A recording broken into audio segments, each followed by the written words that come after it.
कैसे इस भारतीय के दिमाग में एक कमाल का आइडिया आता है कि क्यों ना नॉर्मल कोला को मसालों के साथ ब्लेंड करके एक बिल्कुल नया धमाकेदार ड्रिंक बनाया जाए और इस नए जबरदस्त ड्रिंक के साथ वो पूरे इंडिया में तहलका मचा देता है और ये आइडिया उसे इंडिया में कोला इंडस्ट्रीज का बेताज बादशाह बना देता है। कोका कोला से ये सब देखा ना गया और वो इंडिया में एक सीक्रेट मिशन लॉन्च कर देती है जिसका नाम होता है डिस्ट्रॉय थम्स अप। ये कहानी शुरू होती है साल 1977 जब जनता पार्टी की सरकार कोका कोला को अपना सीक्रेट फॉर्मूला शेयर करने को कहती है और कोका कोला अपना सैकड़ों साल पुराना सीक्रेट फॉर्मूला किसी भी कीमत पर शेयर नहीं करना चाहती थी। तो बस क्या था, कोका कोला के मना करने पर गवर्नमेंट उसे इंडिया से बाहर का रास्ता दिखा देती है और इसी के साथ कोका कोला का भारत से पूरी तरह पतन हो जाता है और कोका कोला के इसी अंत के साथ शुरुआत होती है इंडिया के अपने ड्रिंक थम्स अप की। रातों रात कोका कोला के इंडिया छोड़ते ही मार्केट में एक वैक्यूम सा बन गया। दुकानें सूनी पड़ी थी, कोक पीने वाले निराश थे और उनकी फेवरेट ड्रिंक अब भारतीय बाजारों में नहीं रही और इस वक्त जरूरत थी एक लोकल ब्रांड की जिसे आगे आकर इतने बड़े गैप को फिल करना था और साथ ही साथ ग्लोबल टेस्ट और इंडियन कंज्यूमर की जरूरत को भी समझना था। और यहाँ पिक्चर में आते हैं रमेश चौहान जो पार्ले ग्रुप के मालिक थे और बिस्लरी जैसा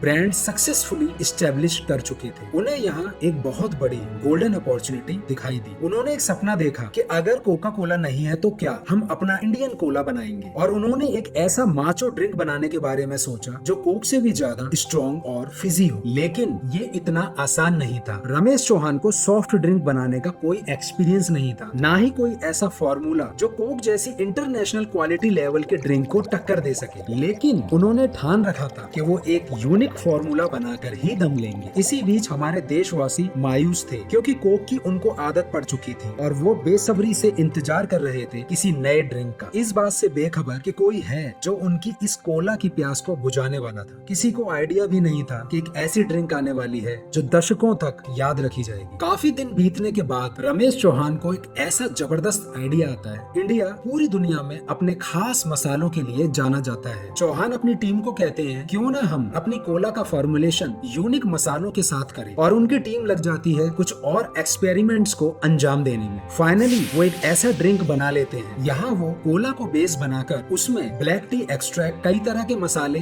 जैसे इलायची, दालचीनी, जावित्री जैसी चीजों को डालकर एक यूनिक बिल्कुल नया कोला जो कि इंडियन मार्केट में तहलका मचाने के लिए तैयार है। ये एक स्ट्रॉन्ग, स्पाइसी, फिजी टेस्ट वाली कोला थी। हाँ, शुरुआत में यही नाम इसे दिया गया था और बाद की प्रोडक्शन में इसका नामकरण हो गया थम्स अप। एक्चुअली चौहान को रियलाइज हुआ कि नाम बहुत बड़ा है और इसको थोड़ा और कैची बनाना होगा। कुछ सालों बाद इसके नाम में से बी को भी निकाल दिया और एक छोटा नाम दिया जिसे आप थम्स अप के नाम से जानते हैं। रमेश चौहान जो कि ब्रांड बनाने में माहिर थे, उनके मार्केटिंग कैंपेन रोंगटे खड़े करने वाले थे। Infamous tagline taste the thunder, ये सिर्फ एक टैगलाइन नहीं थी बल्कि एक चैलेंज था कि थम्स अप पीने वाले कुछ भी कर सकते हैं। उनका पूरा फोकस यूथ को अट्रैक्ट करने पर था और यही वजह थी कि थम्स अप के सभी कैंपेन्स का पूरा फोकस बन गया माचो इमेज को बढ़ावा देने में। और चौहान अपनी इस स्ट्रेटेजी से थम्स अप को पूरे देश में स्केल करने में कामयाब हो गए। वो अपनी सभी एडवर्टाइजमेंट में अक्सर स्पोर्ट्स, स्टंट और एडवेंचर्स को दिखाया करते थे जिसमें एक जुनून होता था जिससे यूथ को अपनी ओर अट्रैक्ट करना और इफेक्टिव बन जाता था। देखते ही देखते थम्स अप भारत के करोड़ों दिल पर राज करने लगी। लोग अपनी पुरानी फेवरेट ड्रिंक कोका कोला को लगभग भूल ही चुके थे। फिर ऐसा क्या हुआ कि थम्स अप मार्केट से लगभग गायब ही हो गई। साल 1993, लगभग 16 साल बाद कोका कोला की इंडियन मार्केट में वापसी होती है। यहाँ उसका सामना होता है थम्स अप से जो इंडियन मार्केट का 80% शेयर लेकर एक तरफा राज कर रही थी। कोका कोला चुपचाप बैठने वाली नहीं थी। वो इंडिया में एक सीक्रेट मिशन लॉन्च कर चुकी थी। 1990 से ही वो स्ट्रेटेजिकली रमेश चौहान के